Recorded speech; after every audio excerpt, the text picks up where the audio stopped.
Hello everyone and welcome to the season premiere of the College Sports Beat. I'm Dave Yates. Hope everyone had a great summer, and let's get started as we do each and every week at this time with a look at our local college sports programs. We begin this week with the honor roll of local college athletes. In at number 3, it's Rusa Ario of MCC Women's Soccer. The first-year player from Helsinki made her presence known for the Tribunes, who were ranked second. She scored 5 goals in MCC's 9-0 win over Rowan College. At number 2, Rachel Alice from the Geneseo women's tennis team helped lead the Knights to a 9-0 sweep of Oswego by going 2-0 in singles matches without losing a game. Rachel also won its second doubles, teaming with Vanessa Lam-Tran. And topping the list, Maddie Seclair from Hilton came up big for the Brockport women's soccer team against Roanoke. Maddie scored the game-tying goal and then in double overtime scored on a free kick at the 108-minute mark to win it for the Golden Eagles. It's time now for our local college spotlight athlete of the week. Now, a lot of teams stress the feeling of family that exists between teammates. At RIT, the sense of family takes on a more literal meaning.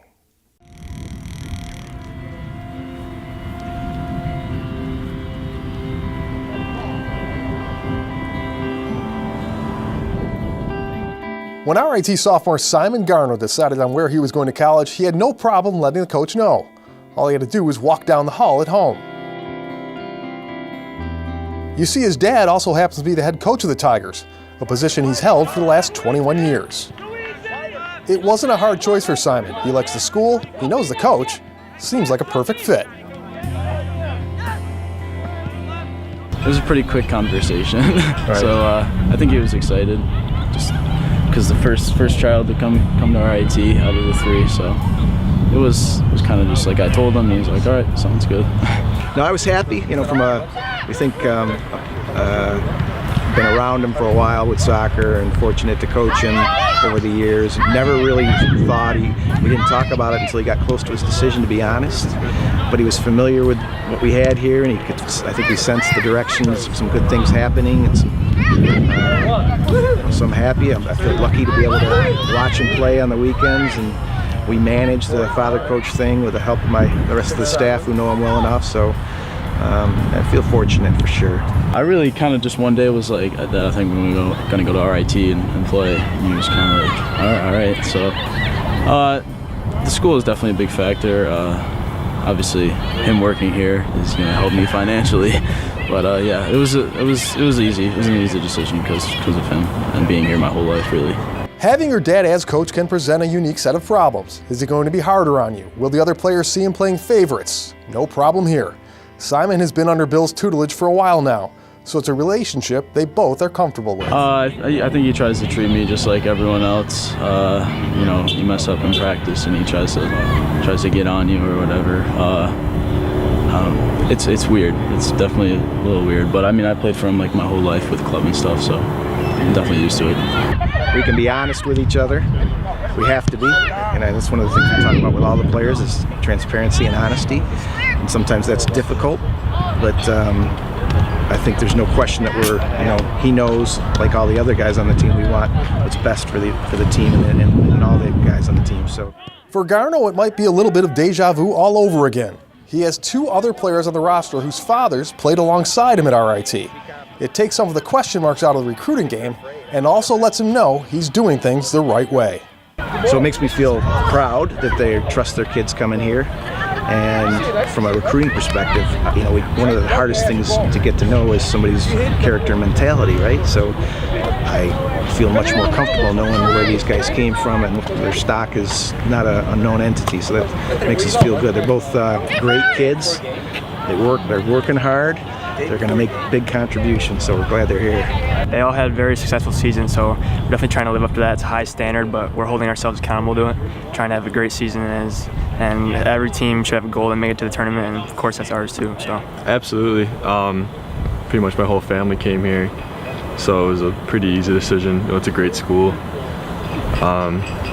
Just happy to come and contribute to the team like my dad did. This year's roster is a big one for RIT, the kind of numbers that let everyone know if you aren't performing at your best, someone is ready to take your place. We all push each other in practice. We're always competing against each other, trying to make ourselves better players, and they'll show up on the field, so that's good. Yeah, we tell the players we got a real condensed group of players relative to abilities. Makes for a lot of competition. We're not sorted because of that. It takes more time to sort through, and players are like each other relative to ability. But it's great for training. We have super competitive training sessions. Guys know spots are open. We think this is going to be good for us over the course of the season. Forming a common bond for a group that size can sometimes be a problem. But the Tigers were lucky enough to share an experience that made them even closer. A trip to Costa Rica in the preseason that made them an even tighter squad. Those are the memories. Those are the things that we remember, 35 years after playing here. So they're critical. And sometimes we don't remember all the details on the training field or in the games, but you'll remember memories like that. And the relationships are everything for college sports, as you know. So the trip like that just reinforced the fact that these are guys that you're going to be friends for the rest of your life. And sometimes life comes full circle, like now that Simon is rooming with the son of one of his dad's closest friends from college. Yeah, actually Dan Killian, I'm actually living with Dan. I think that's pretty funny because his dad, Dave, and my dad, I think, they were really good friends in college. They played together, so I don't know, it's just weird that we're together now. My mom thinks it's so funny. Turn!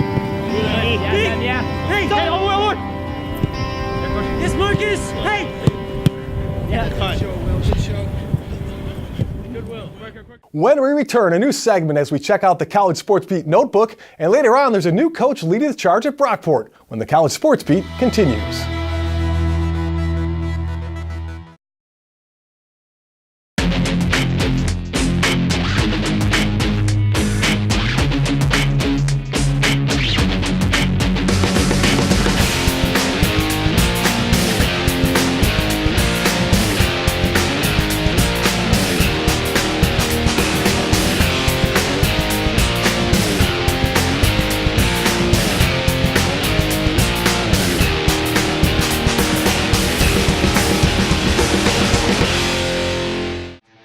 As we come back from break, here's a look at the Geneseo Athletes of the Week, brought to you by SUNY Geneseo.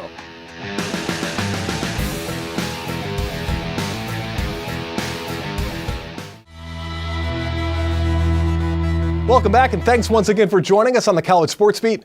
I'm Dave Yates. It is time now to find out the latest news from around the area with the College Sports Beat Notebook. Bill Puckett with your College Sports Beat Notebook, and happy to be joined by Paul Gotham, PickinSplinters.com. Pickin', not picking splinters. Let's get that right. Paul, tell us a little something about your site. Western New York sports news, from high school to college and professional, a little bit more. It's regional, it's local, and sometimes it's a little bit national. We do a lot of high school stuff, but we have a lot of college material. We've added Kevin Aklubja to the site, and that brings us quite a bit of cachet, so to speak. Absolutely, and with the media being, it's been fractionalized. I mean, we've seen this happening over the year in the internet and everything like that. You're filling some gaps here, aren't you? Well, and they're kind of easy gaps. I see them as a need. If it starts with MCC baseball or men's basketball, and then it ends up being the U of R baseball or whatever else. It's something that there are a lot of stories out there that need to be told, and this is a place where we can tell them. Cool. Well, let's start at MCC. MCC has a new athletic director, which could be significant. Aaron Bouye has come in.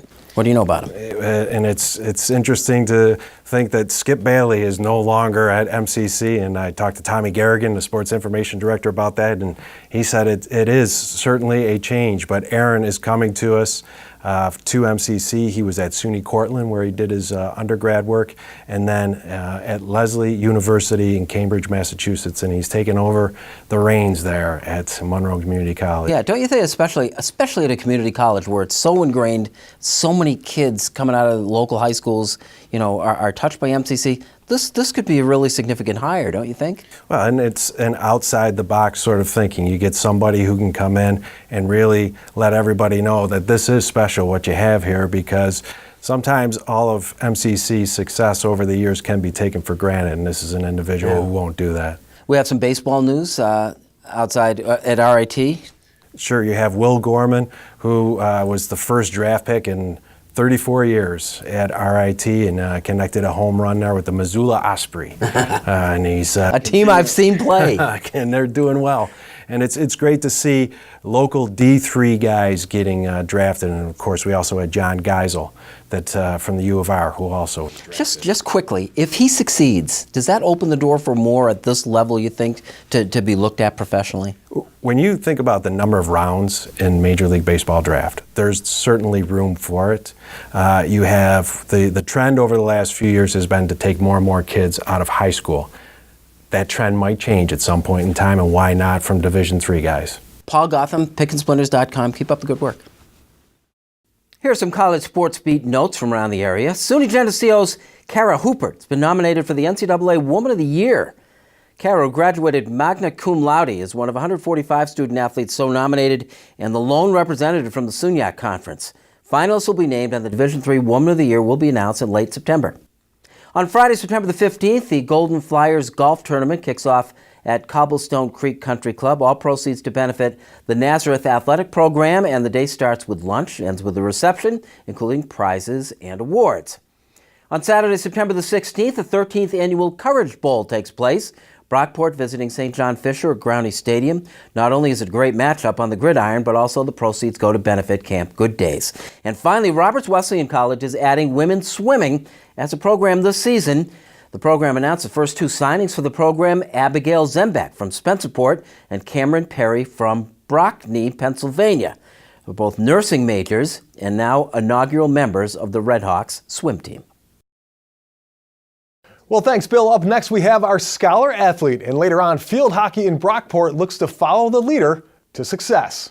We'll have that story and more when the College Sports Beat returns.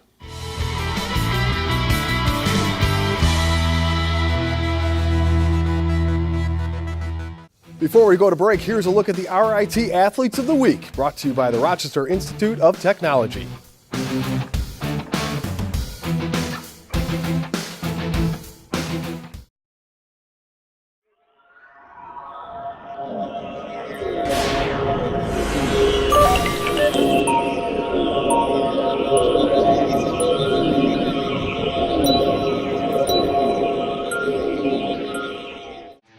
As we come back from break, here's a look at the SUNY Brockport Athletes of the Week, brought to you by the College at Brockport.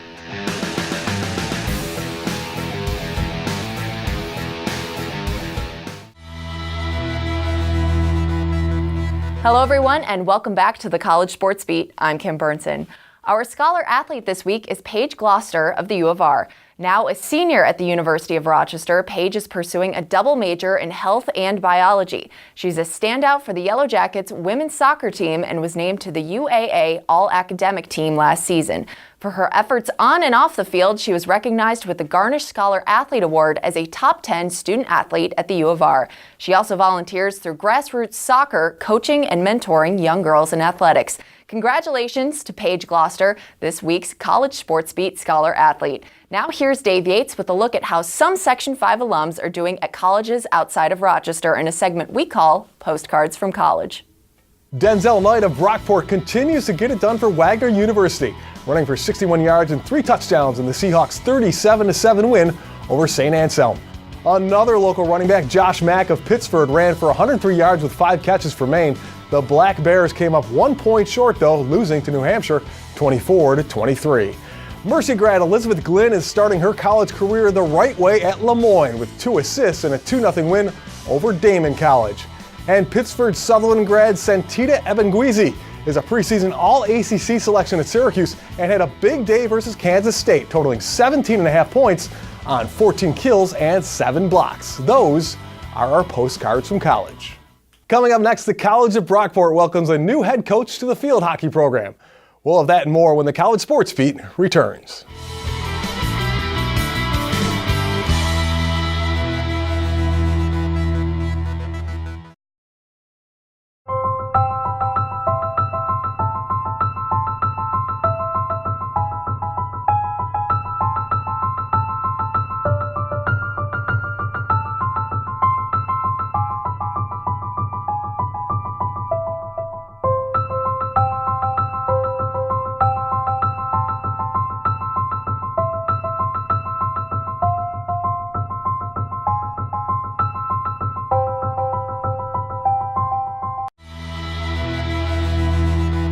Welcome back, and thanks once again for joining us on the season premiere of the College Sports Beat.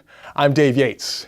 Here is our honor roll of local college teams. We're going to start at number 3, Brockport football. They defeated 14th ranked Hobart 34-20 in their season opener. Sophomore QB Joe Germaniero threw for 360 yards and a touchdown. Plus, he ran for 68 yards and another score. Not to be outdone, junior Justin Morrison ran for 176 yards and 2 scores. In at number 2, RIT men's cross country finished second at the Highlander Twilight Invitational at Houghton. Senior James Bailey and junior Evan Fiegel ran to the top 2 spots in the race. And topping the list, Nazareth women's soccer. They're off to a 2-0 start, beating Oneonta and Allegheny. Senior Julia Delgatti scored a goal in each game, and Miranda Timberlake scored 2 goals with an assist versus Allegheny. Brockport Field Hockey is coming off a down year, winning just 1 SUNYAC game. New head coach Krista Archambault's goal is clear, returning the Golden Eagles to the SUNYAC tournament for the first time since 2010.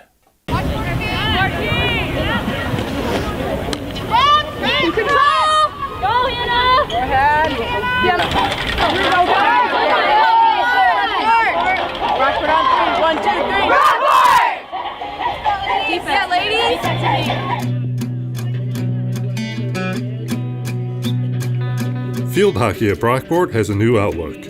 Coach Andrea Zerlo retired after 16 seasons at the helm, and new head coach Krista Archambault inherits a team that hasn't made the postseason since 2010. Coach Archambault served as interim head coach at Division II Seton Hill the last 2 years. But now the East Rochester grad is back to the area she knows so well. It was important to me to find a college that fit me as a coach. I also wanted to be closer to my family, so being only 35 minutes from my hometown and having that support of my family has been such a good thing for me. It's refreshing going home after a game and being able to spend time with loved ones after hard days, long days, so just having them there just for support has been awesome. Her style of coaching and approach to the game is uniquely her own, developed from her college career at Seton Hill, but also her time in Rochester. I think it's my style that I've created over the years. A lot of my coaching styles actually stem from my high school coach, Linda Michael. I admire her and I strive to be like her. I think that her coaching philosophies and style allows for success, to be honest with you. Strict, but allows for growth. For a new coach with a new plan, it'll be up to the leadership of the seniors and the captains to bring that plan to fruition. I'm really excited for the team that we've created the past few weeks over preseason. We have a lot of new freshmen this year, and they're very talented and they're meshing well with the returners that we've had. Maria. Hi, I'm Kathleen Parker. I think it's a great opportunity to kind of like rebrand ourselves. We have a new coach. A lot of things are changing, so I think it's good to bring in a whole new, fresh set of people with that. 8 first-year players are helping the team get stronger. I think it's great to have freshmen come because it kind of gives the upperclassmen it creates kind of like an edge almost, more competition on the team. So it means everyone's working harder for their spots. Well, I remember when I was a freshman, the captains that were here made the adjustment, like starting college, you're in your new classes and everything, they helped a lot. And you're starting the year with 20 friends automatically. Compared to the people that come in and they don't really know anyone, playing field hockey really helped that adjustment. Anytime a program looks to bring on a new coach, it's helpful to get the team's perspective, and Brockport took it one step farther. I'm so happy with our new coach. We actually got to interview her when we were going through the process of picking her out, and as soon as she walked out of the room, we're like, that's the person we want. And it's worked out well so far. We've adjusted to her, she's adjusted to us, and we've meshed really well. They did tell me that as soon as I left the room after my interview that they said that they wanted me as their coach, which is always wonderful to hear. They grilled me in my interview. They asked me a lot of difficult questions, so I left that room thinking they were either going to love me or not like me so much. I didn't think that there was really going to be anything in between. So the Golden Eagles open the season at home versus Keuka and picking up a thrilling win in triple overtime. It was our first game, so we had to get a little bit of our first game jitters out and figure ourselves out a little bit. But I'm glad that we came out with a win, even though it was close. The first win is important, but just the first step to what the team hopes to accomplish this season. The goal for this year is not only to be better than last year, but to continue our season and not just end at a regular season. We're stressing every single day, just be better than before. So we're trying to be better than we were the game before. It's a new team, a new coaching staff. We have a lot of new freshmen. It's pretty much a whole brand new program that we're trying to mold. So just being better than we were before, I think will eventually bring us wins and help us reach postseason. From Brockport, this is Joe Brott for the College Sports Beat. BFH on 3. 1, 2, 3. BFH! Well, that's going to wrap up week 1 for the College Sports Beat. Thanks for joining us. We'll see you here next week.